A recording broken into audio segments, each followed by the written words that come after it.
And welcome to In-Game Chat for Saturday, September the 19th, 2020. Talk Like a Pirate Day, I believe. It is September the 19th. Okay. Yeah. It's season 14, episode 28.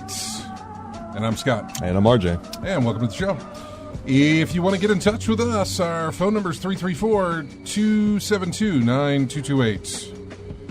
272-9228 is the number. Check out ingamechat.net for all the links to get in touch with us. You can find us on Twitter at InGameChat. You can find us on Facebook at InGameChat. You can email us, everyone, at ingamechat.net. Streaming right now on Twitch. Go to twitch.tv. Type in InGameChat. You'll be able to find us.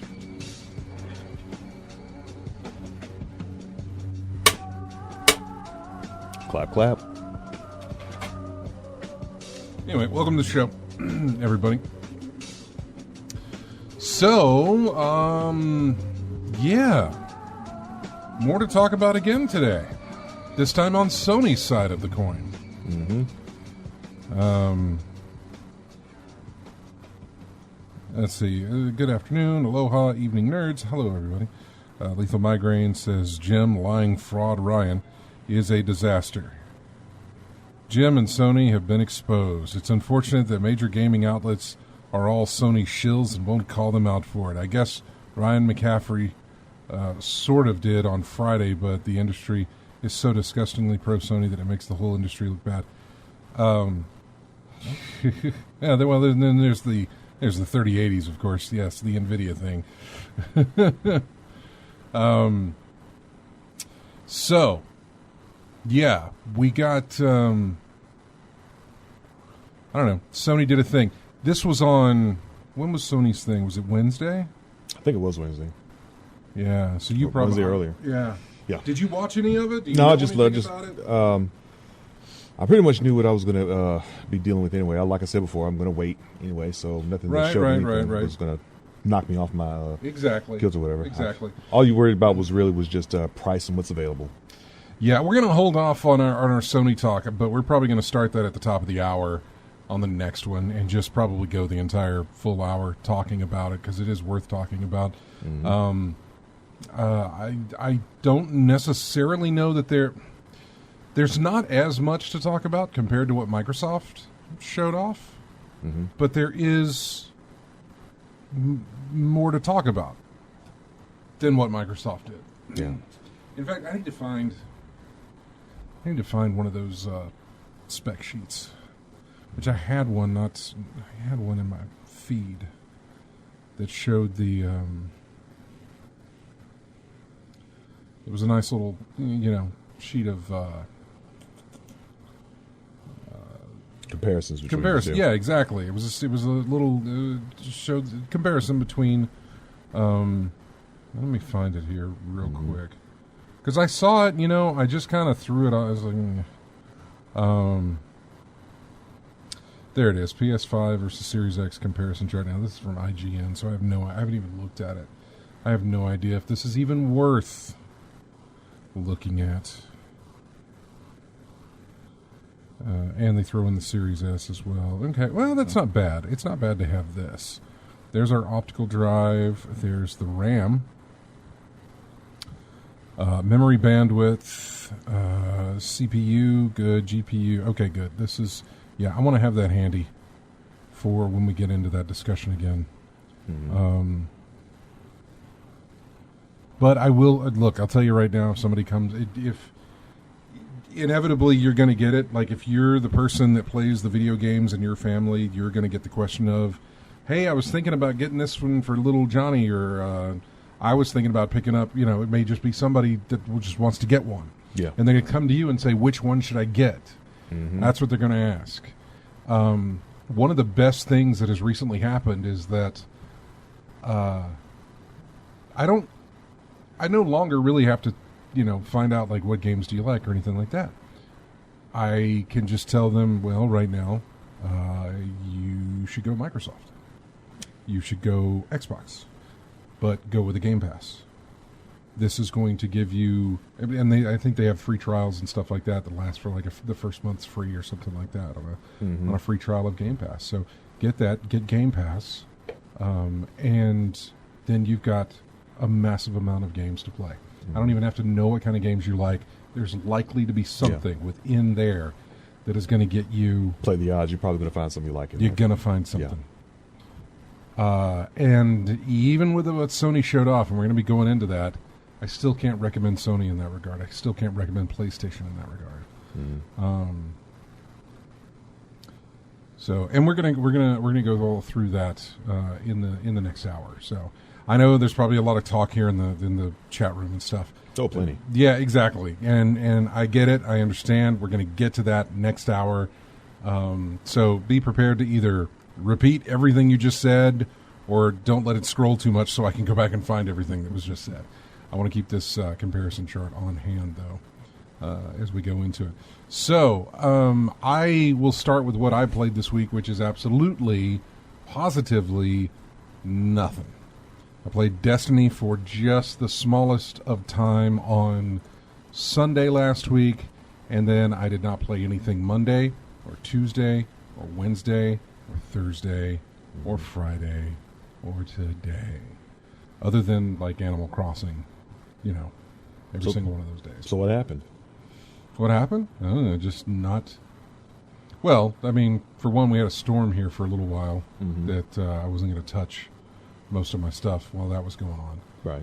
Because that came in Tuesday night, Wednesday, or Wednesday mainly is when it was here on into Thursday night. But I don't know what happened other than, I mean, Destiny obviously is becoming stale. Look, I have two things I have to do in Destiny.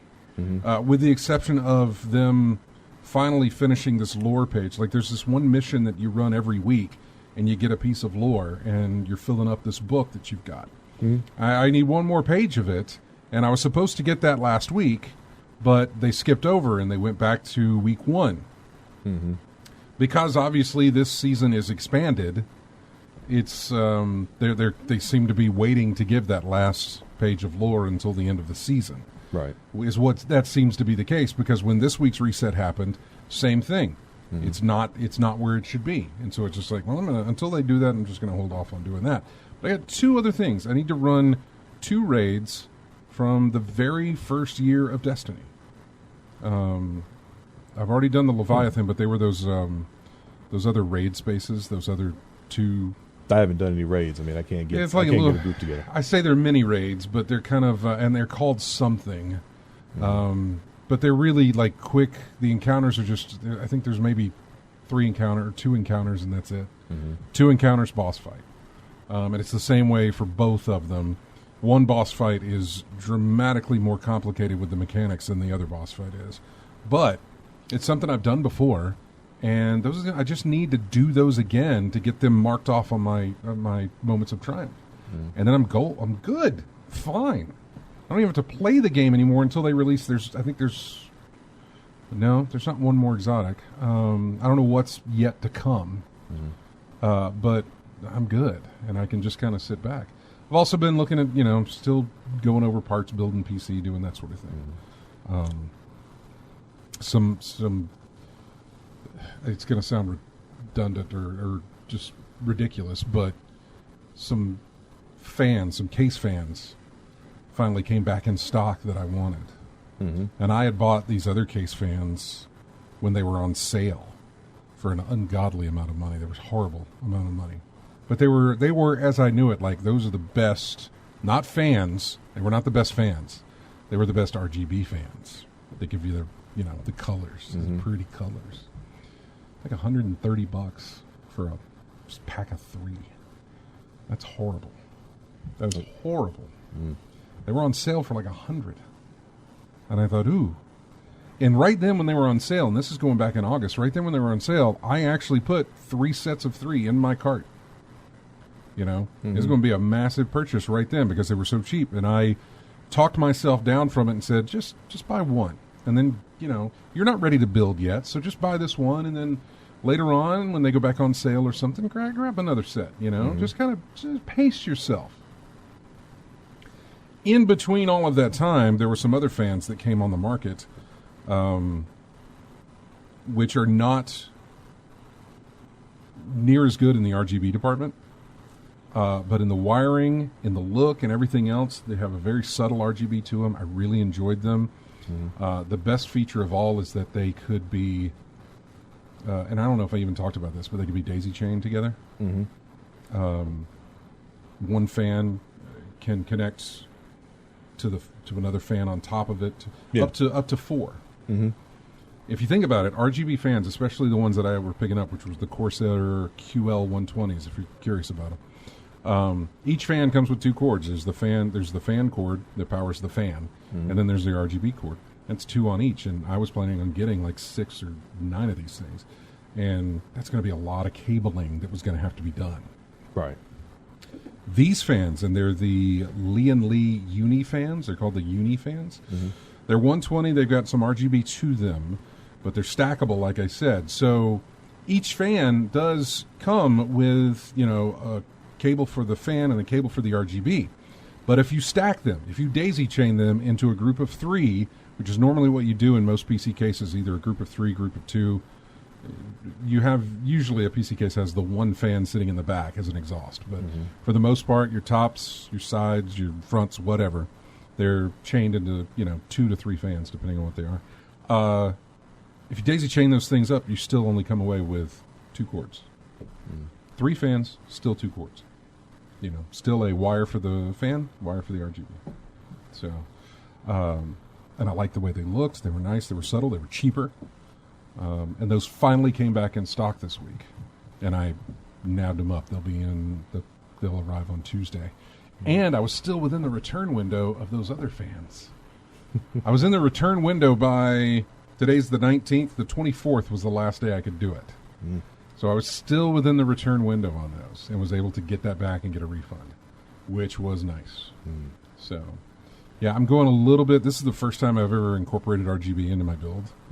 Outside of like whatever the graphics card lights up to be, but this is the first time I've ever incorporated RGB into it. Obviously it's my first build since 2012. There's a lot of differences and a lot of changes. When I was first building in 2012, they weren't, obviously they were probably called AIOs, which are the all-in-one cooler type stuff. They're the ones that liquid cool things. That was just coming into market when I was doing my build in 2012. And I was thinking about going with it, but the thought of water anywhere in my system... That's the thing that always... scared me. That's the thing that always made me back off of that. I'm like, water cooling is so good. Yeah, but there's a part of that bugs me. Water. Water. There's fluid running near sensitive parts. That would bug me. The thing is, in the 8 years' time that it's been since that's come around, AIOs are like... those a dime a dozen, man. They're all over the place. They're perfectly fine. Do they leak or do they fail? Not all the time. Not even. All things do. Yeah. Everything's gonna fail and everything's gonna have a problem. So yes, you might buy something that is faulty, but for the most part, these things are fine. Rock solid. They're gonna be fine. I still haven't decided that I'm gonna do that. I like the cleanliness of a build with an AIO. It's very, you don't have this massive fan sitting right there on the CPU, and I've got my stock fan that I'll likely use and be fine with it. I've been tempted by some AIOs, and I really talked myself out of it because AIOs usually have a good 5 years to them. They will eventually need to be replaced. Fans will eventually need to be replaced regardless. But most fans in air cooling, they are built to last. Yeah. And it's a fan. Also, with a fan, you can look at it. Uh-oh, fan's not turning. Must be broke. AIO, I guess it's working. Because there's nothing to really tell you that it stopped. Obviously, if a fan on the radiator that you've got, on the system itself stops, that's something to look at. Yeah. But if the fans are moving and everything else going, it doesn't mean that the pump's working in there. Yeah. And I don't necessarily know that they have things now that pop up on your PC to be like, fan is not where her pump is faulty or something. I have no idea. Yeah. I've never owned one. But it just feels like air cooling is the better way to go for me in that regard. So I'm sticking with that. Anyway, the build's coming along, and I had no luck getting a 3080 this week. 3080s went on sale Thursday at 8 a.m. our time. Nothing. Nothing. They were out. I never saw, I was on Best Buy's site. I had Best Buy and I had Amazon. Amazon did nothing, and nothing with Amazon changed whatsoever. But Best Buy was coming soon, coming soon, coming soon, coming soon. Blah, blah, blah. Just an F5, coming soon, coming soon, coming soon. And then there was one, as I kept doing that, and it would refresh and say, coming soon, okay, F5, coming soon, okay, F5, out of stock. What? I kept getting reminded of those that South Park meme of the dude and they're gone. That kept popping up on my social media feed concerning PS5 and pre-orders, and other things as well. So yeah. Yep. No, they were done. Like Best Buy, I never saw it go from being. It should have gone coming soon, in stock, then out of stock, or something like that. It just went from boop to doop. So you skipped in stock and went straight to nope. Straight into nope, and that was just with me sitting there pressing F5. Yeah. Dang, man. So the demand is ridiculously high. But in terms of, I wanted to ask you in terms of gaming, did you finish? Did you make any progress with? You didn't play anything, but did you have any inclination to get anywhere with Last of Us 2? No, not yet. No desire. Not yet. I need to badly. Oh, I played some Fall Guys, but not much. But yeah, I need to do that. I really, really, really need to do that. I tell you want to? Well, I'll tell you why I want to do that is so that I can knock that out and then borrow your copy of Ghost, so that I can start playing that before other stuff comes up. And I like the DLC for Ghost of Tsushima. Yeah, I know. Might as well just go out and buy the game. Probably, of course, by the time November rolls around, Black Friday, that game will be cheap. I guarantee you. That game will be down in price to, I'll say 30. 30. Yeah. That's about 30. I'll say $30 for Ghost of Tsushima. It's just whatever. What did you get one day? What did you play? For the most part, I've been playing Code Vein, still grinding out my fourth character. I'm almost at the end. I'm almost at the point of beating it with her. So I'll be able to get in the second playthrough and get some more stuff with her. I've also been playing a little bit of Fall Guys as well. I didn't realize it was a season, kind of like in Destiny. Earn more points and things of that nature. So I played a few times, and after a whole bunch of first round exits, I finally started making some progress in some of these stages. Also got the experience of having trolls at the finish line. You get to the finish line, you see some folks just sitting there waiting. Instead of crossing the line, they're just sitting there waiting to hold you up. So I got that experience for the first time. But nothing came out of that. I was still able to finish or fail regardless. Other than that, let's see, I did play a little bit of Street Fighter V. Yeah. Got a little bit of that in as well. But that's pretty much all I've played. I would have played more, but Sally came in. That storm came in and ruined a lot of things. Yeah, we did. So, we had some. So other than that, those three is what I've played this week. Somebody in the chat, Drunk Degenerate, said you should look at the case mods they did for the Cyberpunk 2077 game. And there's some nice stuff here for what they did. Artwork, huh? Yeah, some artwork and some 3D printing to attach to the side of the case mods. I mean, it's just gallery, but it's only 5 things that I can tell, and you can't expand on them. Well, that's annoying.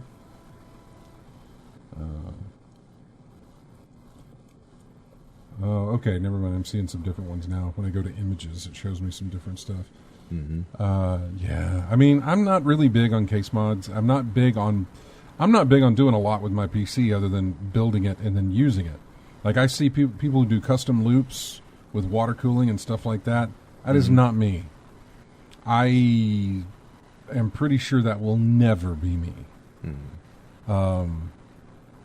If I, maybe if I buy a custom loop that somebody built for me, perhaps, but it's just never. That's never going to be me. It just really never is. So yeah, right now I'm stuck in the in the PC building process, I'm stuck at the case decision. Buying a case. I have a case, but it's the 2000. It was first on the market in 2011, so it lacks some front I/O ports and a couple of things that have advanced and that sort of thing. So it probably would be good if it wasn't for that front I/O, but I'm good. I would like to get, especially now that I'm RGBing the thing, I want to get something that shows it off. Mine has that one little window in it, so I'm looking at getting something that shows it off a lot more. Yeah. So yeah, it's just case decision, case making decisions. That's all I'm here. That's all I'm doing. What was the other one?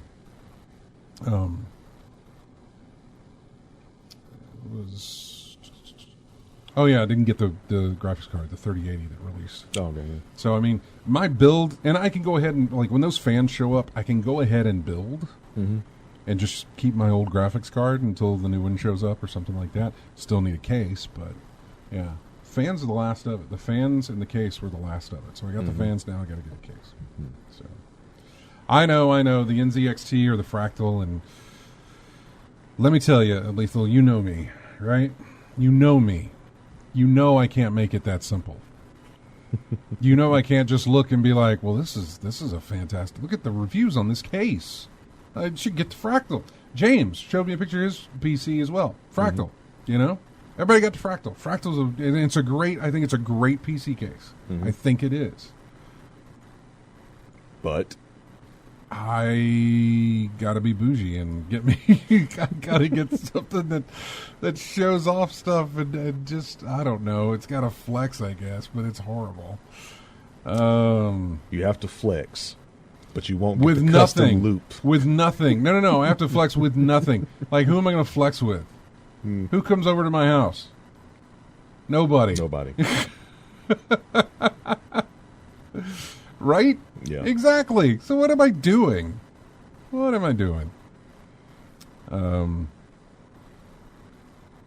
Anyway, I was watching a video that was posted in the chat room there. We got to take a break. When we come back, we're going to hit up a lot of news in a short amount of time so that we can jump into the Sony news, which is also a lot of news in a short amount of time.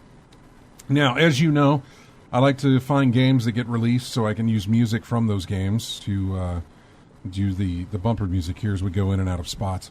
This week, in fact, yesterday, Super Mario 3D All-Stars released, which means I took the easy way out and said, ooh, those are 3 new games. They're not new, but in honor of the release, I'll play some music from Super Mario 64, Super Mario Sunshine, Super Mario Galaxy, So this first one is from Super Mario Sunshine, the Delfino Plaza music. I was kind of listening to it earlier. I was like, man, how do they come up? Like, every Mario game just has, like, that. It sounds like a Mario theme, right? Yeah, it's different. Look, there's some music that says you've played it long enough. That sounds like a Mario game. That sounds like a Sonic game. That sounds like a Mega Man game. Like, we know what Mario, the iconic Mario music. We know what that is, but it's odd to play something like Mario 64 or Galaxy or even Super Mario Sunshine, as you'll hear here in just a minute, where that is not the Mario theme, but it is still Mario music. You know what I'm saying? Yeah, that sounds like it belongs in a Mario game. That sounds like it belongs in this game. Yeah, and they keep doing this with all the releases. So, anyway, here is music from Super Mario Sunshine. We'll be back with more in-game chat right after this.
Welcome back. That is some frantic music there. It's from a game called Lobotomy Corporation. It's called Second Trumpet. Don't know anything Second about it. Trumpet? Yes. I don't recall hearing any trumpet in the song. It has nothing to do with that. Probably. Okay. Oh, okay. I don't know.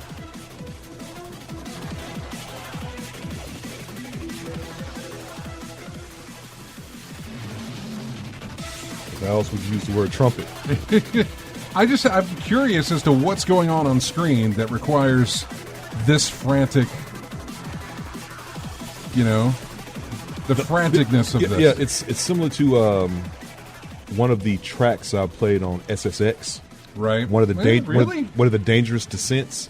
Maybe you're right. A dangerous descent. How you can get injured or hurt if you don't hit the course right. Right. I think this was for trees or rocks. There's a bunch of obstructions in the way, and if you're not armored up, you're gonna fail the course completely. But yeah, it's a frantic, hectic thing you're going through. So that sounds like something similar. I need to look into Lobotomy Corporation just to see exactly what kind of game that is. Just doesn't sound pleasant, right? Well, it's called Lobotomy Corporation, right? Yeah, exactly. Let's go to the phones real quick and talk to Chris. We got a lot of news to get into. Hey, Chris. What's going on, y'all? Not much. Got bunches to talk about. What's going on with you? Oh, I got lucky and got one. Got what? PlayStation 5. Oh, okay.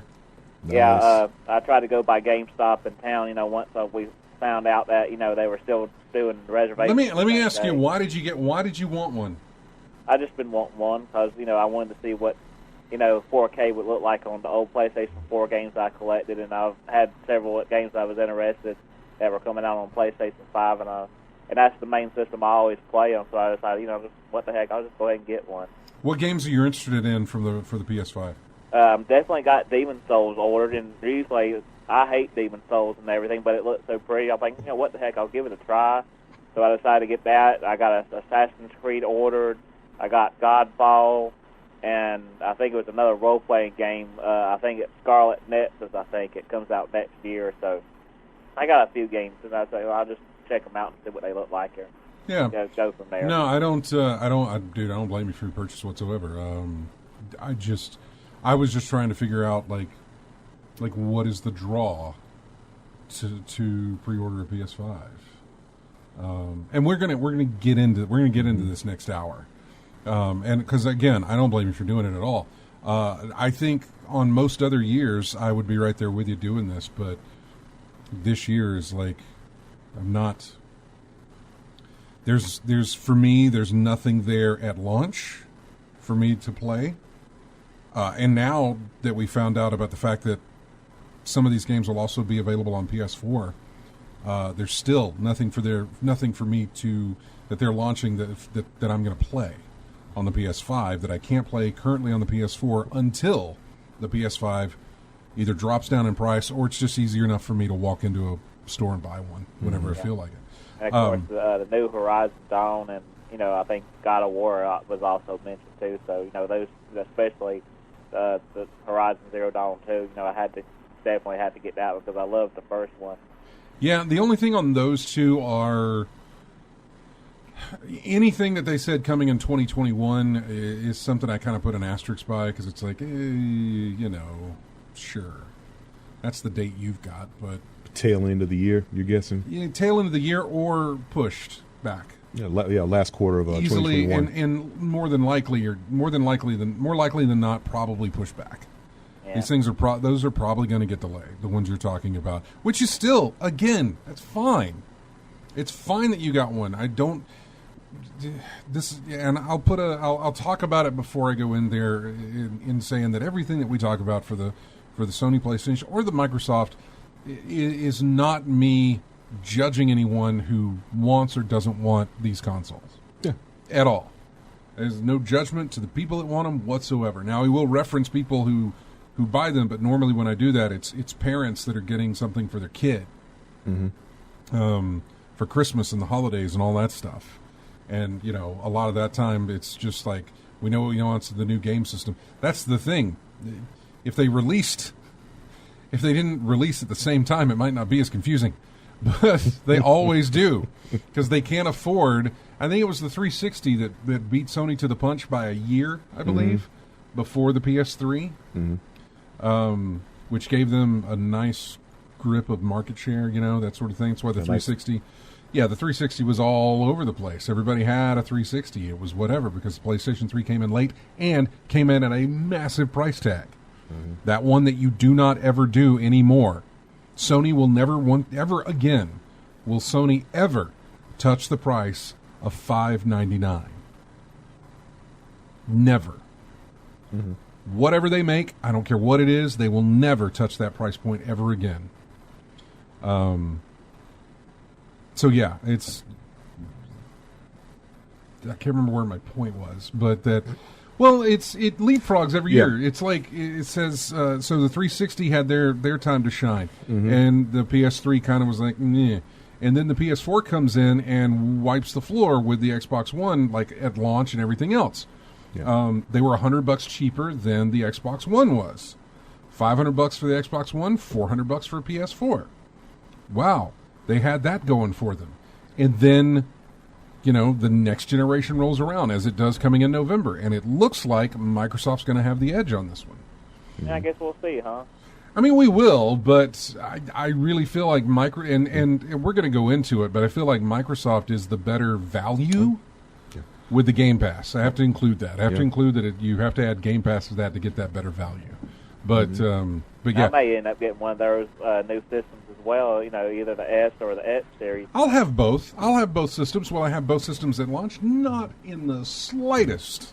And, especially if they have other IPs that come around the corner that are only on Xbox or Microsoft that I have to have, 2 or 3 titles, time to pick one up too. Yeah, but if you got a Game Pass, those titles are automatically in your Game Pass.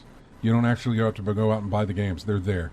And what was amazing on this time, I was thinking, well, I'll just see if I get one or not. And then, Wednesday afternoon and Wednesday night, nothing, everything was sold out. And I said, well, I'll just wait and see whenever it comes available.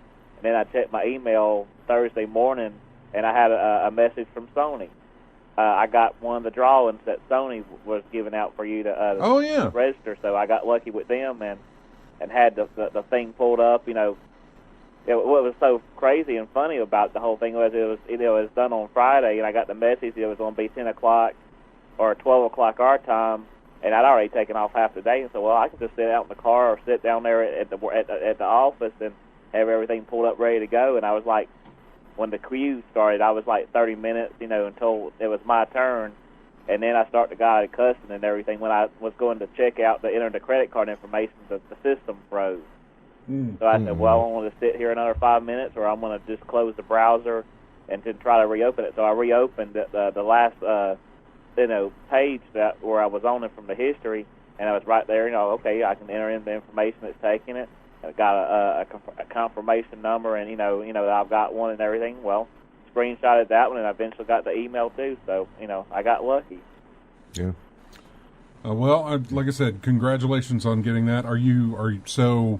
What about come Tuesday? I know Tuesday is when the Xbox goes up for pre-order. Are you going to be? I'll probably wait till the systems come out, and then especially if Phantasy Star Online 2 never comes around to the PlayStation for quite a while, or if there's other role-playing games or something, that have to have. I'll definitely probably get the X or one of the other ones, or the S or X, and grab it too. But for right now, I want to just wait on it. But I'll eventually get one. If there's some great games that I have to play, if they do some great titles that come out on it, turn that around. All right. Well, appreciate you calling in. We're going to hit a bunch of news here before we talk about this whole Sony thing coming up in the next hour. So, but thanks for calling in, man. Good to hear from you. All right, y'all have a good afternoon. You too, man. Take care. All right, bye. Bye-bye. Yeah, we're going to get into all of that. I was wanting to. I want to save some of that conversation for the hour-long talk that we're going to have. Wish I could split up the commercials so we could just go an hour long. But anyway, no commercials take priority. So what do we got? There was a rumor. There was a thing being said that Microsoft was talking about buying Bungie back. And then Bungie was like, no, that's not, yeah. According to a new report, Microsoft and Bungie have held acquisition talks. Somebody had said they had heard Microsoft and Bungie had been in discussions, although the two companies had not been able to agree on a sale price. Then Bungie responded, according to this Eurogamer article that I'm looking at right now. Bungie has attempted to douse reports that it has discussed acquisition with Microsoft. Replying on Twitter to internet tipster somebody, Bungie boss Pete Parsons said it was false, that Microsoft had been in talks to acquire Bungie multiple times, that at each time the talks had fallen through due to Bungie's price. It is a broad-handed denial to a very specific tweet, which summed up information discussed in the Games Beat podcast. But it also seems to be Bungie's response to this story. The guy who wrote this, Tom Phillips, said, I received a link to this tweet via a Bungie spokesperson this afternoon in place of an official comment. So, yeah. We'll see. I mean, obviously, if that's just not going to happen, then it doesn't matter. You know, if they've been in talks and can't come to a agreement, then, you know, whatever, it's over with. Microsoft does buy Bungie back. It seems like they're trying, like with Destiny being added to Game Pass, not just Destiny, but like the Forsaken and expansions and that sort of stuff, all of it coming to Game Pass. It seems like they're probably at least have been, you know, they were probably discussing this for Game Pass. And I'm sure it probably came up and said, you know, we realize you guys are homeless right now. I mean, you know, they're doing their own thing. We could, you know, work something out. Microsoft, as of late, when I mean as of late, I'm talking from last year on into this year, have been gobbling up developers. Yep. Left and right. It's like, come, you know, we're going to buy you now. You make games for us.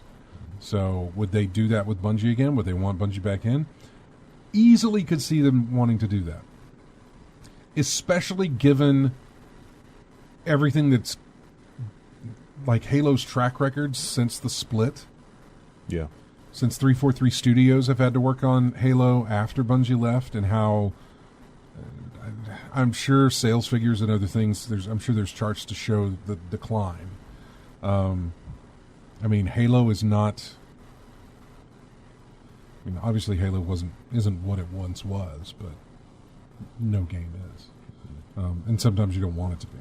So, speaking of Halo, the ODST, Halo 3 ODST, coming to the Master Chief Collection on September the 22nd for you PC folks. That is on Tuesday.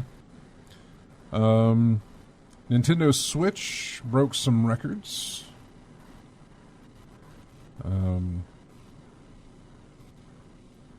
They had the highest August dollar sales for a hardware platform in United States history. Dollar sales of Nintendo Switch exceeded the August 2008 sales of Nintendo Wii, and the August 2020 unit sales of Nintendo Switch more than doubled the sales from August of 2019.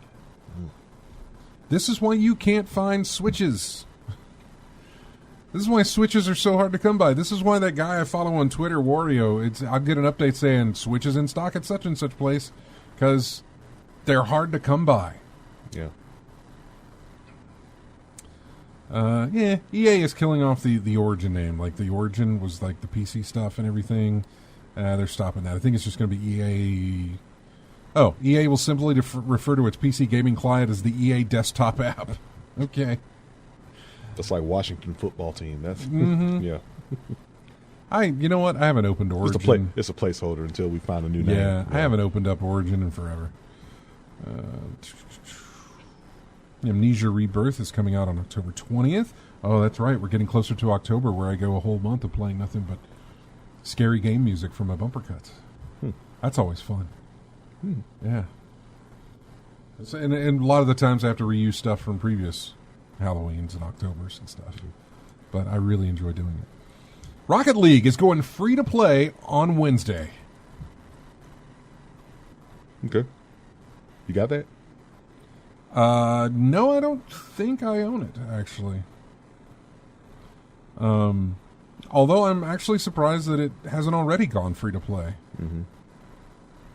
Yeah, I bought that thing a while ago, but Yeah. On but September, it's constantly updating. on it's September definitely- 23rd, Rocket League will go free to play, and to celebrate, the developers are throwing an in-game event soon after launch, with more details coming next week. In preparation for the release and event, an update will be live. Details on what is included with this update. Cross-platform progression. You'll be able to link your platforms to your Epic Games account starting tomorrow. This was on the 15th, so the 16th of this month. Oh, yeah, the September 16th update. Moron. Legacy status and items, supported creator, general, blah, blah, blah. On the same day, the game will be removed from sale on Steam, and it'll go over to the Epic Games Store, as the studio was acquired by Epic Games in May of last year.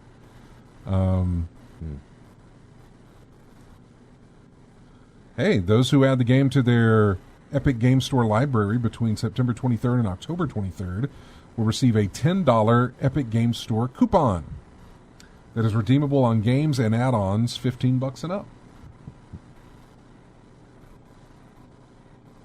Nice. So, yeah, maybe a reason to play Rocket League. I don't know. I think it's way too competitive thing, and I have no... Like, Rocket League is one of those games where it's kind of like a fighting game. I can press I can be a button masher and maybe come away a winner. Doubt that. Yeah, I know. It depends on who you're playing against. But there's some really good people playing Rocket League. Yeah. I mean, some really, I don't know. Typically in your competitive game, you're going to have some hardcore players. Man. You got the hardcore, the casual players, yeah. Xbox Series X and the Xbox Series X backwards compatibility. I don't know what this was about, but I marked it. How will backward compatibility work on the Series S? Yeah, no drive. Well, it's not that. It's the fact that, I mean, they're just, because it's not a 4K system, it's not going to use some of those enhancements. The Xbox Series S runs the Xbox One S version of backward compatible games while applying improved texture filtering, higher and more consistent frame rates, faster load times, and auto HDR. On the Series X, just doubled frame rates. The Series X will be able to automatically add HDR support to games. And they'll get games rendering at their maximum resolution and visual quality. Honestly, I plan to own both systems. Not at launch, but I plan to own a Series S and a Series X. The Series S will probably sit back there in the computer room, hooked up to my gaming monitor that's 1440. And I can just, switch over and play a console game if I feel like it. While the X will be in the main room where the other consoles are, hooked up to my 4K TV. Makes sense. So, we got new games added to Switch Online. What were they? Super NES, we got Donkey Kong Country 2, Diddy Kong's Quest, Mario Super Picross, and the Peacekeepers. And from the NES, we got a game called Scat. Special Cybernetic Attack Team. What's on your mind right now, Scott? Moving on to the next story. All right. Apple called Epic's lawsuit a publicity stunt. That's the latest in the Apple versus Epic court thing going on. Ooh, the Oculus Quest 2 was officially revealed. It'll start shipping in October. The base model will come in a little lower than what the leak had indicated. However, the 64 gigabyte Quest 2 is available for pre-order for $300. A $300 VR machine, Oculus Quest, it's not bad. That's really, really not bad. But that's for the 64 gig version, and I think there's another one, a 256 gig version. Which is going to be $400. If they keep doing this, and I hope that they do, The price of VR will come down. They just got to be able to keep that going as long as VR is still a thing that people want. You know what I'm saying? If that starts to decline and kind of the VR phase or fad or whatever, I'm about to say fad, moves out, then it doesn't matter after that. So, and Ubisoft made 2 games for the Oculus Quest 2, an Assassin's Creed game and a Splinter Cell game. See, I have to amend. So I've been putting this thing in all the write-ups that I do for the show each week. There's this thing at the bottom says, meanwhile, it has been ever how many days since we've had a Splinter Cell game. Mm-hmm. I've had to amend that a few times to say, not animated series, or not, animated series, which I think we're getting one. Yeah. And not Sam Fisher showing up in somebody else's game. Mm-hmm. And now I got to amend it again and be like, and not a VR gimmick. Yep. Just game. It won't. By the way, Myst, they're redoing Myst. I got a note about that for the Oculus Quest 2, but also for you can play it, just regular if you want to. Mm-hmm. Apparently, it's built from the ground up with new art, sound, interactions, and even optional puzzle randomization. That's interesting. So, I'll play Myst on anything and everything. Mm-hmm. I think somebody put Doom on a pregnancy test. Like you could play Doom on a pregnancy test. I'm not kidding. No, I'm not saying you're not kidding. I think it's out there. Myst was there. Right there. I'd be doing that too. This has an update. Let me make sure. There we go. It is true. Yeah, you're looking it up. Where someone has successfully played Doom on a pregnancy test. Yep. By removing most of the interior of the test, including the original CPU, Turing used this tiny one-color display first to stream video of the classic game, and then actually played it. Yeah. Okay. Oh, yeah.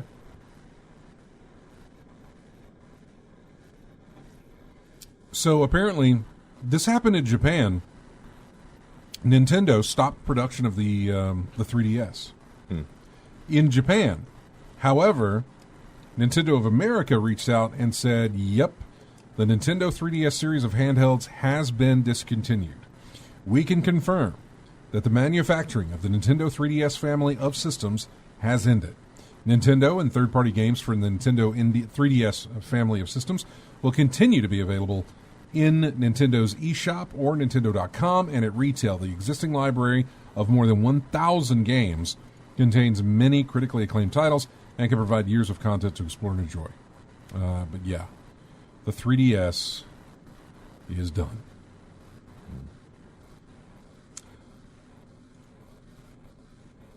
What else we got time for? Pre-orders for the Series X and Series S start at September 22nd at 10 a.m. Central, 11 a.m. Eastern. There was a Nintendo Direct Mini that took place on Thursday, really showing off Monster Hunter Rise for the Nintendo Switch. That was the other thing. I might can go through a few of these before we hit the top here. Monster Hunter Rise was announced. Monster Hunter Stories 2, Wings of Ruin. Monster Hunter Direct revealed more info on Monster Hunter. Ori and Will o' the Wisp heads to Nintendo Switch later that day. Fitness Boxing 2. Balan Wonderworld coming to Switch next year. Rune Factory 5 will be on Switch next year. The Long Dark released that day. Hades came out on Nintendo Switch that same day. That's the one from Supergiant Games. Mm-hmm. Empire of Sin. It's a strategy game coming December to the Nintendo Switch. It looks like it's a mafia mob type game. Sniper Elite 4 announced for the Switch. Interesting as well. So, what we've been able to do is hit all the other little news stories here in about 15 minutes. Now we have a full hour to talk about Sony and everything with the PlayStation. As we go into break here again, We're going back to Super Mario 3D All-Stars, which released yesterday on the Nintendo Switch. And we've got Super Mario Galaxy. This is called Enter the Galaxy. We'll be right back with more in-game chat right after this.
And welcome back to In-Game Chat. Music here from a game called BPM, which is abbreviation for bullets per minute. Mm-hmm. It's a blacksmith theme is what that's called. I don't know. The concept of the game is interesting, other than the fact that it's a rhythm shooter. Mm-hmm. It's a rhythm first-person shooter. Okay.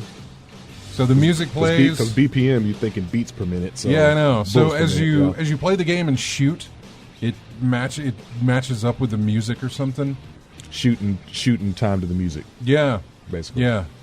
It reminded me of almost every single movie trailer that I've seen probably in the last 3 or 4 years.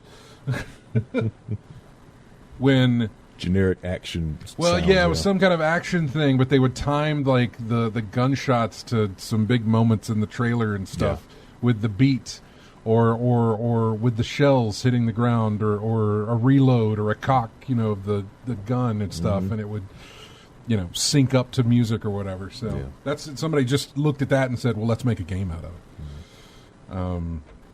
it." Let's go to the phones. I have no idea who this is. Hi, you're on in-game chat. Who's this? This is Josh from Germany. What's up, Josh from Hey, Germany? how you doing, man? I'm doing fine. How are you? We're doing pretty good. About to jump into our Sony talk here. Is that what you called it in for? Yeah, pretty much. Yep. Well, good. Hang on the line while we do this, and Sure. throw stuff out there as we do it. But let's start. Let's start with the event itself. And the stuff that they announced, which was a brand new out of nowhere Final Fantasy. What is that, 15? 16? Final Fantasy 16. Not 16, I think, yeah. Yeah, which I don't know that anybody saw coming. I don't think, No. I don't think that was on anybody's radar. So yeah, Final Fantasy 16, something that is exclusive, or it's a console, it says it's a console exclusive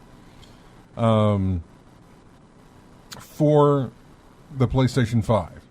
I have thought that it'll be available for PC, maybe. I don't know.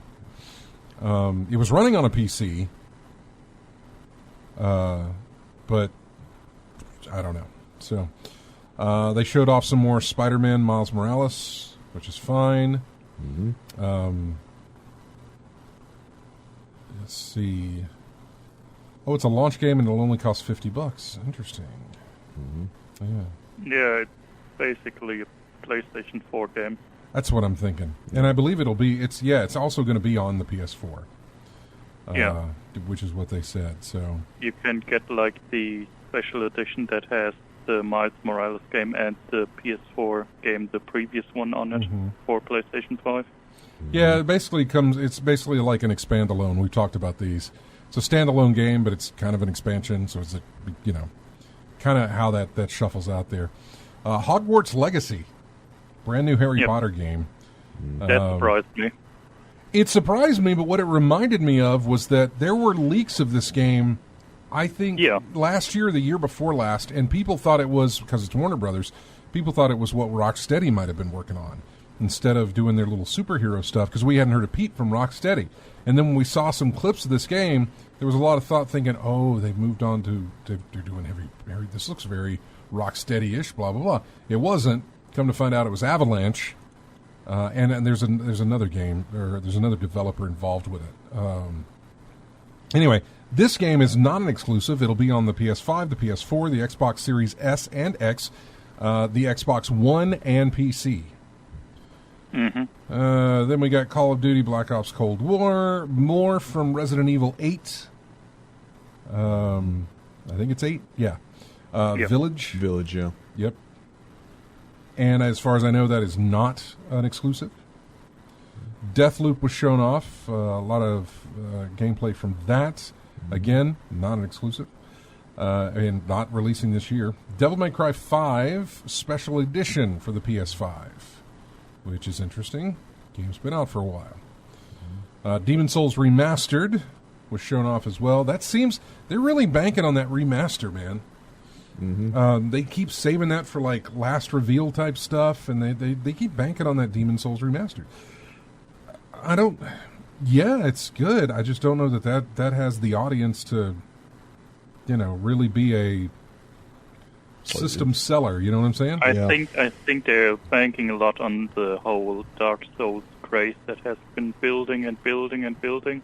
Yeah. I mean, obviously, yeah, I know that's what they're going for, and the remastered looks beautiful. Oh yeah, the nostalgia aspect. Yeah. Yeah, but I still can't.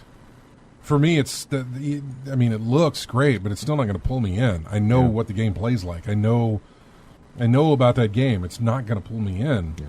Just if you weren't into it back then, you're not going to be into it now. Probably, most likely, not going to be into it now. Yeah. Especially if the difficulties are still the same as it was back then.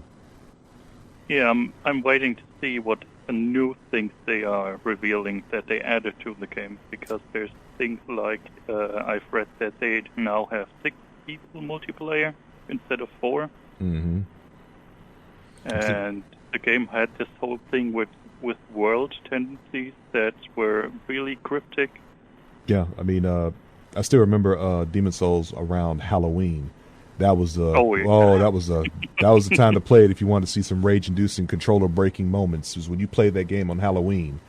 The whole world was dark. I mean, but then again, that was the only way you could get to some places, because some doors were only open on Halloween when it was fully dark Persona, fully light Persona. Gotcha. But on Halloween, everybody knew that on Halloween the whole world is dark. So nice. Good luck playing. Oh, yeah, it was very difficult. Yeah, I think you got an early interaction with Maneater Mildred or some equivalent of it on Halloween. It's like I think there was like, I'm going off of memory here. I mean, at Boletaria Castle, and there was a little door on the left side of the bridge. Mm-hmm. You could go down this flight of steps, and there was always a locked door there, right? Mm-hmm. But on Halloween, the door was open, so everyone was like, "Oh, doing an open door, let's see what's down here." And then I think you met the equivalent of a Maneater Mildred in this game early, and it did not go well. Yeah. There was speculation because the card on that thing said that Demon Souls would be coming to PC and eventually other consoles. Apparently, a spokesperson from Sony said that that was a mistake. They attributed the incorrect information to human error and said that Demon Souls would be exclusive to the PlayStation 5. Yeah, I figured as much. It's Sony here's IP. The thing: it's exclusive to. I think it will come to PC. Yeah. I think that they just weren't ready to kind of reveal that, in the sense that, look, this might sell some consoles. Stop saying it's going to be on PC. Mm-hmm. That's bad for us. I think eventually it'll make its way to PC. Demon Souls is already on PC. How a remaster would make it, I don't know, but I believe it will. Who's doing this remaster, by the way? Blue Point. Okay. Blue Point. Is that Sony owned? Pretty much at this point. It seems like it, isn't it? Yeah, they made the Shadow of the Colossus remake as well. Right? That's what I'm guessing is that they're. Let's see, Blue Point Games. Is there, are they a But yeah, division what of I'm Sony? curious about the Demon's Souls remaster is if they have the missing level that was in the original game, or missing world, the World of Giants, or what it was called, the Broken Hedgestone. Yeah, the broken. There was a broken stone in there. Yeah, I remember that. Wow. Okay, I'm so curious if they'll add that. yeah, they did the Ico and Shadow Colossus collection. They did the remake on Shadow of Colossus. They did the Nathan Drake collection for Uncharted. They did the Metal Gear Solid HD collection. Yeah, I think they may not be owned by Sony, but they know where their bread is buttered, is what I'm saying. Yeah, so. Then we got what I thought would be, I was waiting to see how they would respond to Game Pass, or if they would respond. Mm-hmm. Because Game Pass is just such a killer thing to say, well, we've got this. For $10 a month, or ever how much it was a month, I don't even think it's 10. But for whatever bucks a month, they have access to this many games and all of our first-party titles on Microsoft. So, Sony, how do you answer that? How do you sell a system that's likely going to be, because we didn't know at the time, but how do you sell a system that's likely going to cost $500 like Microsoft's, but like give people these advantages? And their answer was the PlayStation Plus collection, which is not a good answer. And I'm going to borrow a bit of what me and James talked about as this was happening. And I have to scroll through because there's a lot of talk about like, hey, you get a 380? Nope, didn't get a 380. All this stuff going on. Let's see. Yeah, this is James. You're selling your PlayStation exclusives, PS4 only, by appearances, to people who almost certainly already own a PS4 and have played all of those exclusives, and only to people who get a PS5. Microsoft has the first and third parties as well as the entire third-party platforms on their service, and they're selling them to folks like me who are basically done with consoles for the foreseeable future. Like because he's got the PC, and those games that come on PC that are part of Game Pass and stuff, he's solid with those. Yeah.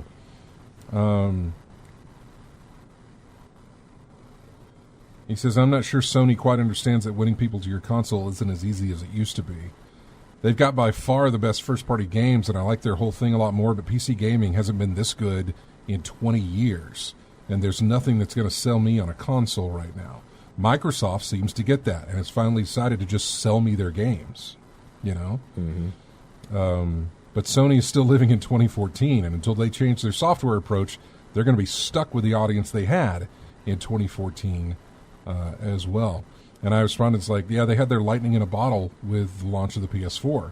And they'll have little mini bottles with certain exclusives that they get. Another little charge of, like, ooh, we got this. But it's not going to be bringing people in, not like it did before, and not with what's available for people now. Yeah. So, yeah. That's the whole thing. My whole issue with PlayStation Plus is that it's offering games that almost everybody's now I will say this.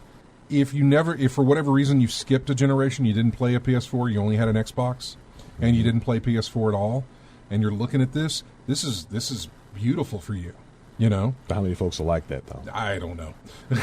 Not many, probably. Very, I'm about to say very few. Very few. Yeah. Yeah, it's like you've got, if you're going into this, like with the PS5 being the first thing you played since a PS3, man, you good for a while. Mm-hmm. But I don't necessarily know that there's any longevity with whatever this PlayStation Plus collection is going to have. They showed off a ton of games. I say a ton. Yeah, let me back that up. God of War, Bloodborne, Final Fantasy 15, Mortal Kombat X, Until Dawn, Last Guardian, Last of Us Remastered, Persona 5, and Resident Evil 7. There's some third parties in there. I get that. I understand that. But there's not a lot of third parties. And even just that list, I just listed what I listed 1, 2, 3, 4, 5, 6, 7, 8, 9. Yeah. I just listed 9 games for you. It would take me the rest of the 10 minutes we have for me to list off every game that Game Pass has available to you. I say even 10 minutes. It would likely go over that time. And those 9 you mentioned, I've played most of those, and the other had no desire to. Yeah, I mean, it's like y'all were saying. I mean, even if I went down the list did, of Game Pass games, I'd be like, no desire, no desire. There's gonna, I mean, obviously that's just gonna, you're gonna have more of both. The more games you add in it, more games of like, ooh, that's interesting. I might. That's a definite yes, and then that's a definite no. You know, that those lists are going to be huge. The more games you add to it, but you know, on all of these, I own Bloodborne. I own God of War. I played it. Yep. I'm not a fighter game, so Mortal Kombat X I don't. I own Until Dawn. I played Last Guardian and Last of Us. I have no desire to play Persona 5 and Resident Evil 7. I have it. Pretty sure I do. Yeah, digitally I have it. Yeah. Oh, yeah, digital, yeah.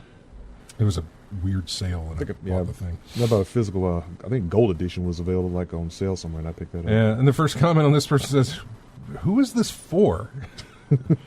People who are so into the Sony ecosystem that they are paying a yearly fee almost certainly already have these games. And if not, you get them to own for super cheap. The whole reason Game Pass took off was it did because it added games, day and date. The first-party games are guaranteed. And Sony has said that, and let me get to that part. Sony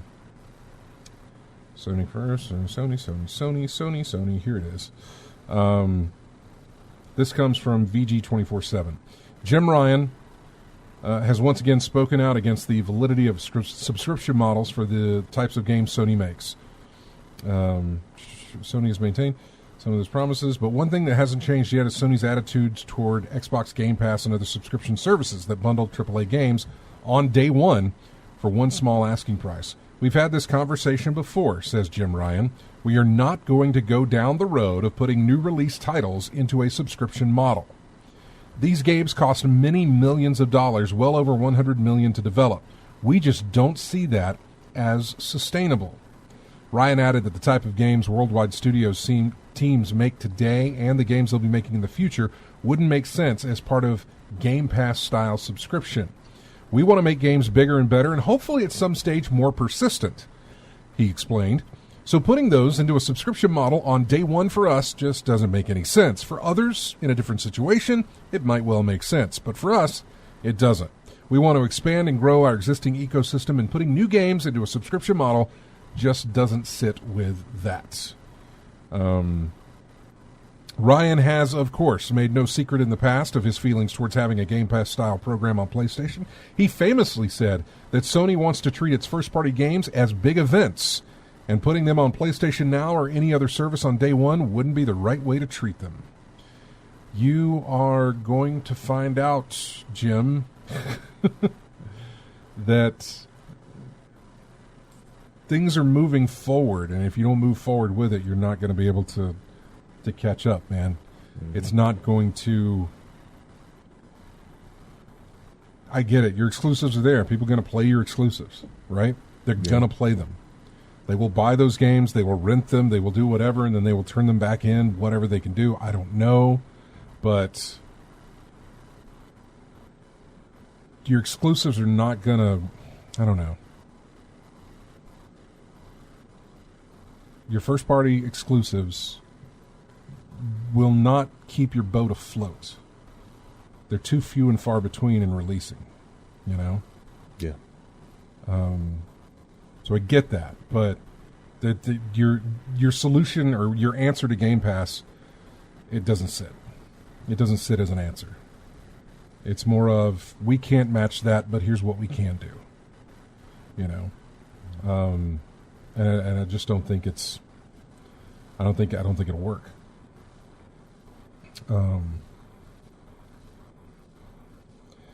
Kirk 80294 says, do publishers lose any money from a Game Pass as opposed to buying outright? Kirk, I don't know about that. We used to talk to people, we would talk to developers, I think, because Sometimes I want to say it was, we talked to, oh God, who was it? Contrast, the guys who developed Contrast.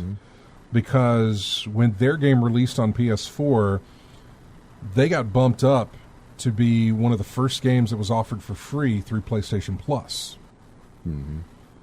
It was supposed to be some other game and Drive Club, but Drive Club was delayed. And so they had to have another game to add to that.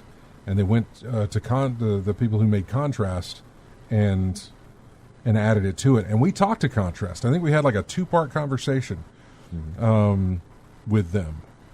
And we talked about that. They do get money up front to be a part of PlayStation Plus. I would imagine some of these games get money up front when they're brought over to Game Pass. Now, if you're a first party, if you're first party,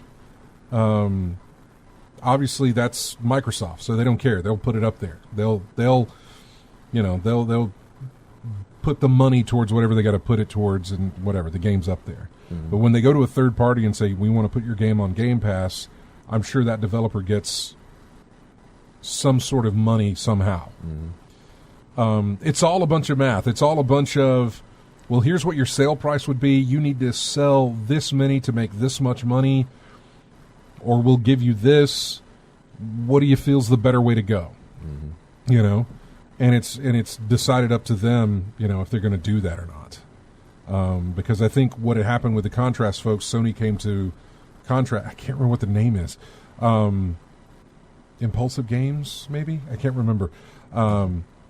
When Sony went to them, they said, here's the money we're willing to give you for this. And so they had to look at, well, we would need to sell this many copies of this game to get to that amount. Compulsion games. Compulsion. I said impulsive. It was compulsion. Yeah. This is the amount of money that we'll give you, but this is how much money this is how many games you would have to sell. People would have to buy your game in order to make this amount. So it's basically just, here, we're going to give it to you ahead of time, and you don't have to worry about that. And that's something that developers and publishers can look at and say, hey, good, we hit whatever our line is. You know, we need to make this much money to call this a success. So if you just give it to us, then we don't have to worry about reaching that line of success, because we don't have to worry about the sales. Yeah, Lethal was mentioning in the chat about they were getting paid to put it in. Some games getting paid to put in Game Pass. It says that most of the games they're getting paid for hours played. I don't. Again, this was for PlayStation Plus.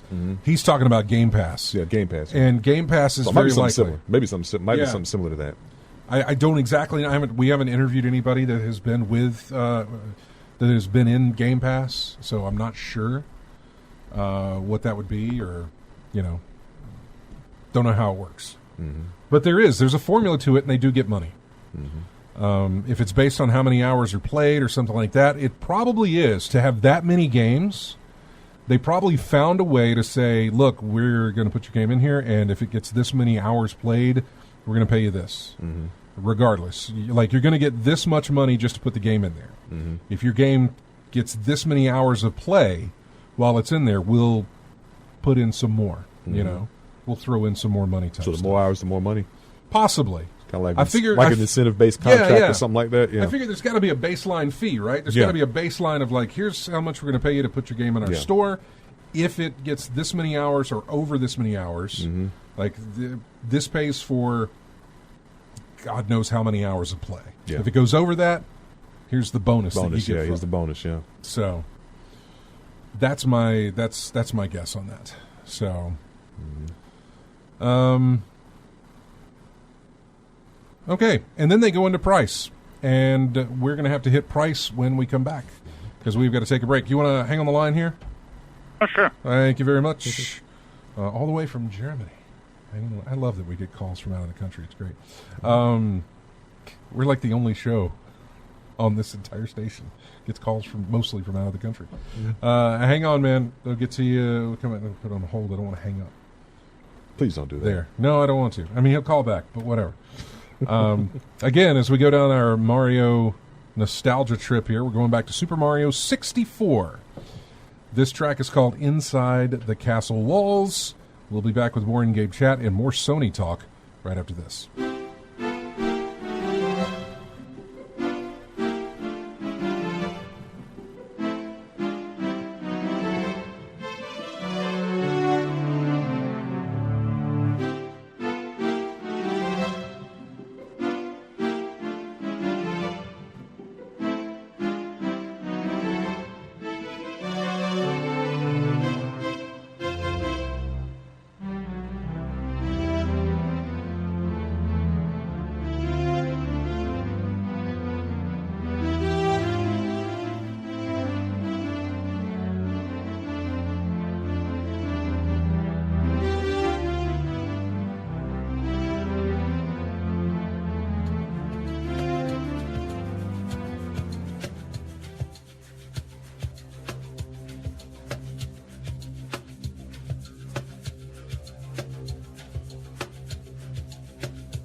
Welcome back to In-Game Chat. Music here from the recently released game called Hades.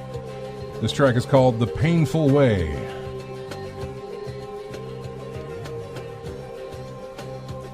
Welcome, Josh, back to the show. All the way from Germany. Yep. Jawohl.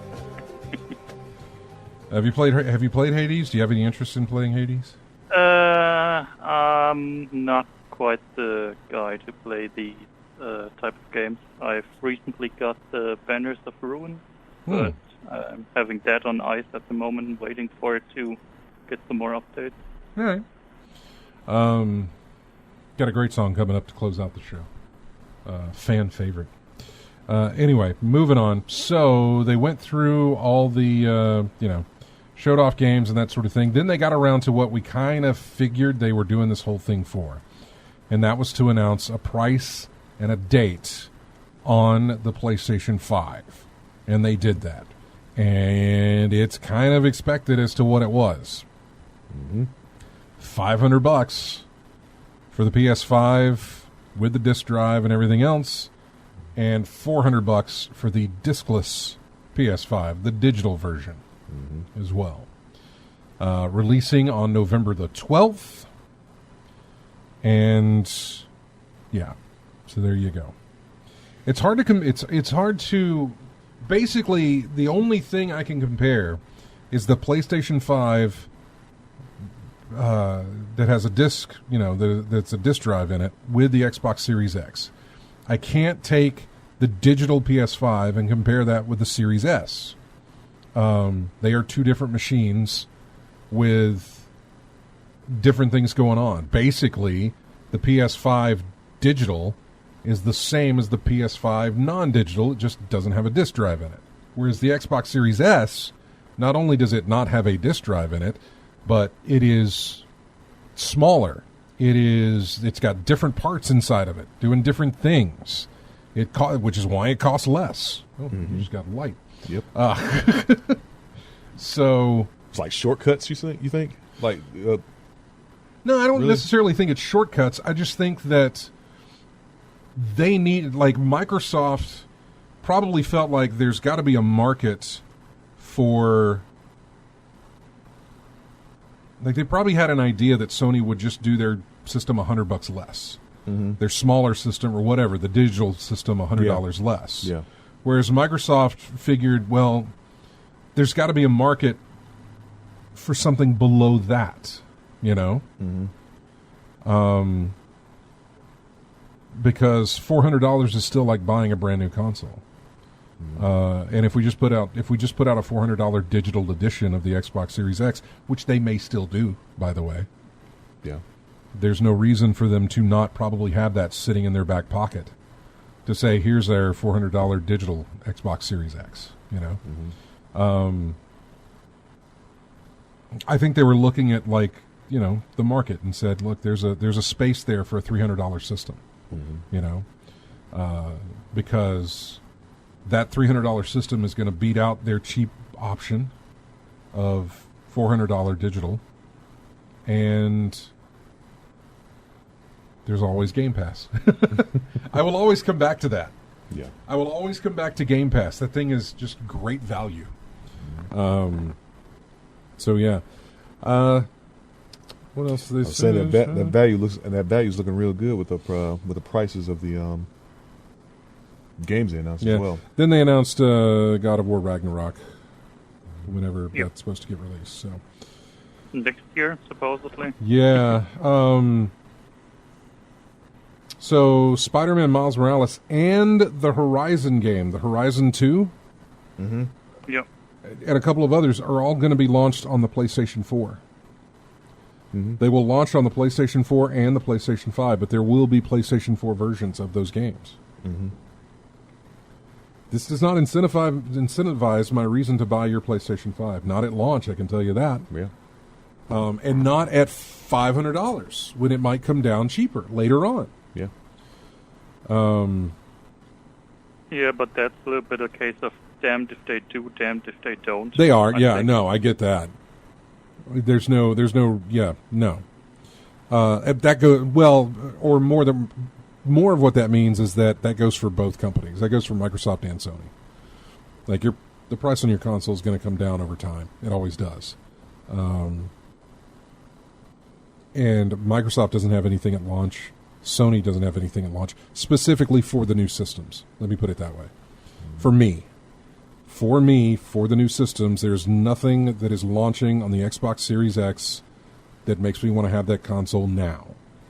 There's nothing that is launching on the PlayStation 5 that makes me want to have that console now, this year. I can wait. I say this, but we know what happens when I say things like this. Mm-hmm. It's how I ended up with a Switch. So, but I feel pretty confident in this. I am. I feel pretty confident that I'm just not going to be there day one. Yeah. So, I'm definitely not. Oh, yeah, I didn't even mention it. I've got a pre-order in for the PlayStation 5. good job, man. Mm-hmm. That's great. Yeah, I managed to stay awake right after and noticed, can pre-order already. Yeah, that was a That was a mess. ooh, that was messy. In fact, this is the headline on this says PS5 pre-orders open early, quickly turn into chaos. Mm-hmm. Mass hysteria.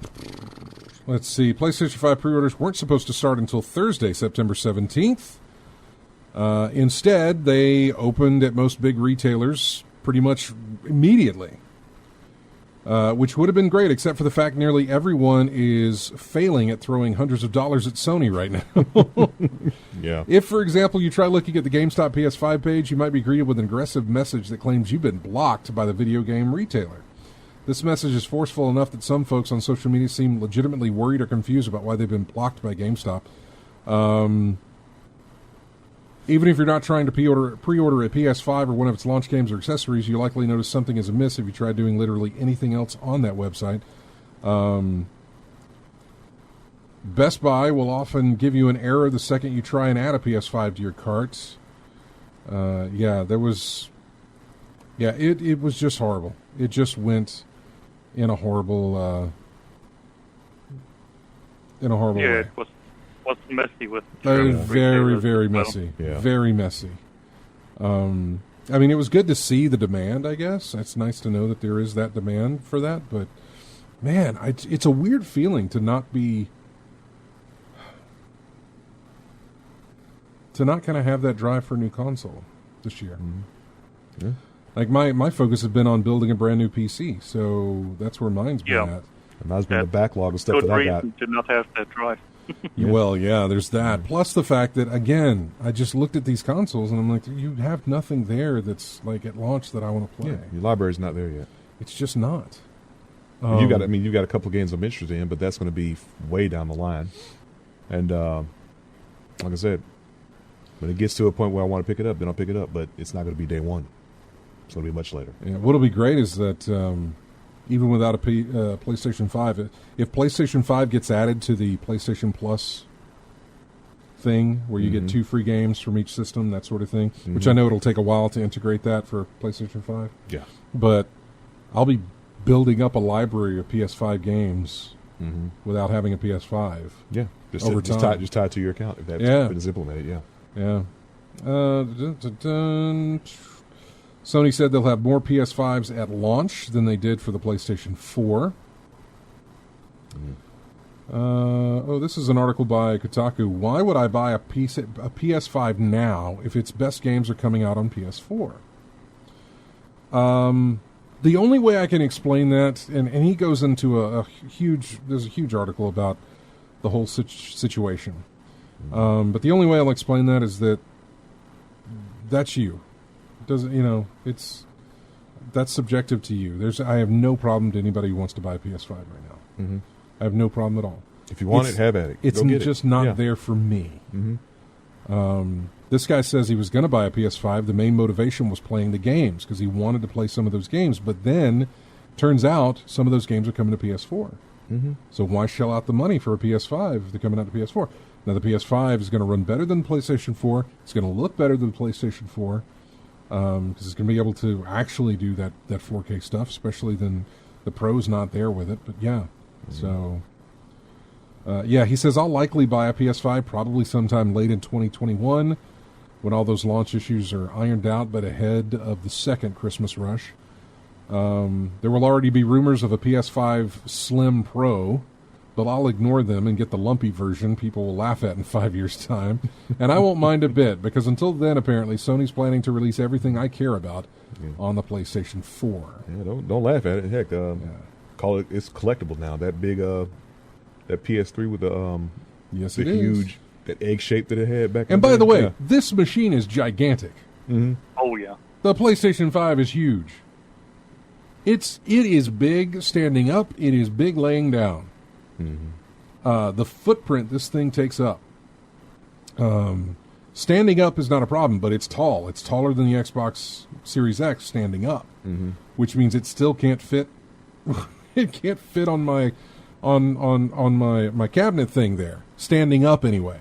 Yeah. Laying down, it is going to have to sit on a different shelf than the Xbox, because I don't think both of those laying on their sides Oh goodness. will. Yes. According to Sony, the PS5 is approximately 15.4 inches tall, 10.24 inches deep, and about 4 inches wide, making it the single biggest game console you've probably ever heard of. Yep. I want to say, is that VCR dimensions? Probably. I mean, if you go, it depends on how far back in the 'Cause VCR I'm thinking world you're going. Because I got a couple of VCRs. I'm thinking, what if I stood that thing on its edge? Yeah, it'd be longer than the ruler. Look, man, I used to have a top-loading VCR. Yeah, That thing was heavy. yeah. Heavy. That's my folks' VCR. Yeah, I remember moving that thing around, trying to get out of space. Yeah, Yeah. yeah. I think that's VCR dimensions there. 15 inches tall, 10 and a quarter inches deep, and 4 inches. Yeah, The digital isn't much different. The height. So the height is 4.09 inches on the PlayStation 5. It's 3.62 on the digital version of it. Not much. Other than that, they're the same. 15 inches wide, 10 inches deep. So, yeah. It comes in at 9.92 pounds. It did not beat the PlayStation 3, which weighed 11 pounds. that brick. Oh, God, it was huge. Wait a minute. The original Xbox, The original Xbox was massive. that thing was bulletproof. Yeah. Literally. The original Xbox was massive. Yeah. So, yeah. Anyway, the PlayStation 5 is very, very large. Let's go to that spec sheet that I had. Oh, there it is. Now, this comes from IGN, so let's run this down here. We got the prices. We've already talked about that. I'm not really going to include the digital edition on this. It's the same thing. It just doesn't have a disc drive. That's it. So, the PlayStation 5 and the Xbox Series X both cost the same. The Xbox Series S cost $300. The digital edition of the PlayStation 5 cost $400. So, having said that, the release date for the Series X, November 10th. The release date for the PlayStation 5 is November 12th in select countries, November 19th worldwide. Yep. Yep. Everywhere else, yeah. They both have a 4K Ultra HD Blu-ray drive. The RAM is 16 gigabytes DDR6 RAM for both systems. The memory bandwidth is a little bit different. So the memory bandwidth on the PlayStation 5 is 448 gigs. Let's just say 450. The memory bandwidth is 450 gigs per second. That's pretty good. The Xbox Series X, though, has... It's why is it different here? I got two different numbers, but it's all for the Series X, so I'm not exactly sure what's going on there. Okay, 10 gigs moves at 560 gigs per second. That can't be right. I'm not exactly sure what this means. I'm seeing 560 gigs per second and 335 gigs per second for the Xbox Series X. Either way, and I don't know why, but that 560, of course, beats out the 450. Look, you're probably not going to notice a difference. It's just fast. Okay, the CPU For the PlayStation 5, 8X Zen 2 cores at 3.5. They spelled gigahertz wrong. They have HGZ. Hertz gigs. The Xbox Series X comes in at 3.8 gigahertz. GPU. They are both using, the PS5, I'm sorry, is using an AMD Navi 10.28 teraflops. The Xbox has 12 teraflops. PlayStation 5 has the 36 CUs at 2.23 gigahertz. The Series X has 52 CUs at 1.825 gigahertz. PlayStation 5 supports ray tracing and 3D audio. The Xbox Series X supports DirectX ray tracing. Of course it would. Video outputs for the PlayStation 5. 4K, 120 hertz refresh rate, 8K support. Xbox Series X, native 4K, 8K support up to 120 hertz. Basically the same. Mm-hmm. Good for a fighting game. Peak GPU shader throughput. They don't have anything for the PlayStation 5. Data transfer speed. 5.5 gigs per second on the PlayStation 5. 2.4 gigs per second on the Xbox Series X. Storage. So weird. Big issue. It's just so weird. Series X has 1 terabyte of NVMe SSD storage. NVMe is pretty awesome. PlayStation 5 doesn't look like it has NVMe. It doesn't say this in this sheet I'm looking at, but it has 825 gigs of SSD storage. Sony, what the hell, man? Either one is not enough. 1 terabyte's better than 825. Yeah, but 825 is so specific. I don't understand that. Why? You couldn't fit like a terabyte in there. It sounds like I think you were talking about it last week, but it sounds like the before and after the operating system's put on or something. Yeah. I think we're pretty much done with this. External storage, Sony or PlayStation has an NVMe SSD slot and USB HDD support. For the Series X, it has that proprietary external 1 terabyte expansion card that's an SSD. They also use USB 3.2 hard disk drive support. So both of them will support hard disk drives or, the external drives. So this NVMe, that's the newest thing or whatever? It is the damnedest thing. I never looked into building a new PC since 2012. Right. And now you can attach your hard drives directly to your motherboard. Oh. Like you originally, yeah. It's not like a big flash drive, basically. It is basically, essentially. Okay. It's just a big flash drive, but it's powered and run by the motherboard itself. Mm-hmm. Like you don't have to. It's as though you took a SATA drive or something like that, an SSD. Yeah. And then just plugged it into the SATA expansion on your motherboard, and it's like, I'm going to read this. But they've, I don't know. It's the strangest thing, but apparently it's much faster. Mm-hmm. And I really love it because you can essentially have no hard drive. You can have the motherboard, NVMe drives, too, usually, and that's it. Your graphics card, your fan, that sort of thing. But you don't have to buy hard disks. You don't have to buy hard drives or SSD drives. You get the NVMEs. You put them on there. You're done. Oh. You've got storage. So, no, it's obviously not enough for me, but yeah. No.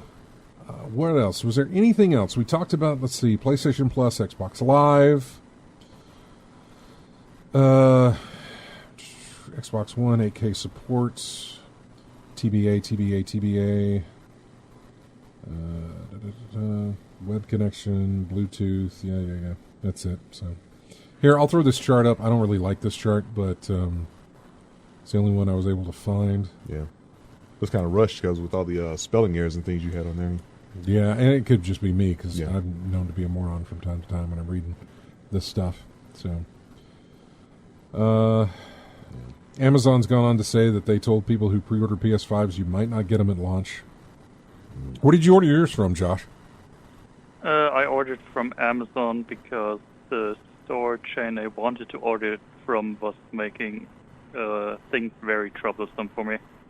No. Gotcha. They've also said that PlayStation 5 works with 99% of PS4 games that Sony has tested, which doesn't tell me much. Sony has told me that they have tested this and 99% of them work. Well, how many did you test? Yeah. I don't know. It's just not a big deal for me. I mean, my PS4 still works. Here it is. Still be Never working mind. when the 5 comes out. Yeah, Jim Ryan again, said that out of the thousands of PlayStation 4 games that Sony has so far tested with the PlayStation 5, 99% are compatible with the next-gen console. The PS4 community will continue to be incredibly important for us, to us for 3 or 4 years, Ryan said. Many will transition to PS5. We hope if we do our job well, but tens of millions will still be engaged with the PlayStation 4. I'd be curious if they show the games that are not working previously. Ryan, if it's 99%, you'd be better off telling me, hey, look, these games don't work. Yeah. Than telling me Yeah, that just all tell- these Yeah, work. Yeah, just tell us which ones aren't working. Yeah, we'll see. This follows a statement from Sony in May in which the company said it had to evaluate every game in the PS4's library, which comprises more than 4,000 titles, for compatibility with the PlayStation 5 on a case-by-case basis. Sony said it expects that PS4 games will run at a boosted frequency on the PlayStation 5, providing higher or more stable frame rates and potentially higher resolutions as well. While Microsoft has provided a whole lot more specific information about the backwards compatibility for the Series X and the Series S.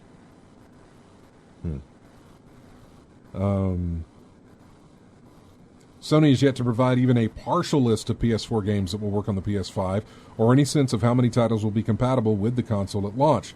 There's also no indication of how exactly backward compatibility will work on the PlayStation 5, and no word on whether people who own physical PS4 games will have any way to play them on their discless PS5 digital edition.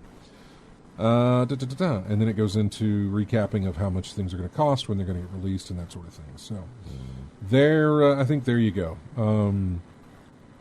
Are you going to pre-order a Series X? What are you doing with that, Josh? Oh, no, I'm not in the Xbox marketplace at all. Really? No, I never had one. I sometimes throw in something from Nintendo, like the Switch, but Right. that's about it. That's all my gaming is on Sony consoles for the most part, sometimes PC. Well, I appreciate you calling in and being on there. Unfortunately, we have less than 2 minutes before we got to go. So, thanks for calling in, man. Anytime. I appreciate it, even though I didn't give you any chance to talk as we went over this. I knew it was going to be a long segment because there was a lot to talk about what they were doing there. So, Sure. You take care, buddy, and I'll talk to you later. Yep, take care. Bye-bye. See you next time. Yeah, that's going to do it for us. We got to go too. I kind of want to give some more thoughts on this thing, and I probably will next week, and we may have more information next week about all this stuff. But I want to thank everybody that showed up in the chat room. AC Wraith, another TV viewer, A10, Batman Brian 17, Casket Sharp, That's your favorite. Commander Root, Drunk Degenerates, Ezo Bay, Gingerine, Kirk with a bunch of numbers, Lethal Migraine, Lurks, Moltile, Stephen Van Dam, STM Fuller, Thar66, and Let's Do This _streamers. I'll shout you out. That's fine. Thanks, everybody who gets us for, iTunes, YouTube, all that stuff. It's that whole spiel I give at the end of every show. Thanks. That's really all it is. Thank you so much. I couldn't figure out what to go for my 7th song that I have to play, and since we were revisiting the Mario games, if you'll remember, I said this track would never play on this show ever again. However, it is back. I featured it once as the only song we ever played in an episode, just different variations. Luckily, we don't have a lot of time left, so you won't hear much of it. Have a good week. We'll see you next Saturday.